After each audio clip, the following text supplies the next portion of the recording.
Hello everyone, my name is Nicole Uribe and I'm attending Year 10 at CGP. I have been in school for 3.5 years and I'm from Venezuela.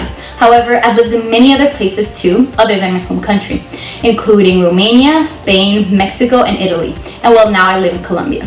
So what I would like to talk to you about today is what my favorite aspect of CGP is. And this is that our school is a no bully zone. So what exactly does this mean? Well, it implicates that our largest principle is respect. Then it also entails that we understand and we cherish each other's differences since we're such a diverse community. For example, we have people from different countries with multiple ethnicities, cultures, and religions. So therefore, to ensure that all of our school community feels welcome, we have established a values committee and 3 anti-bullying days throughout the course of the year.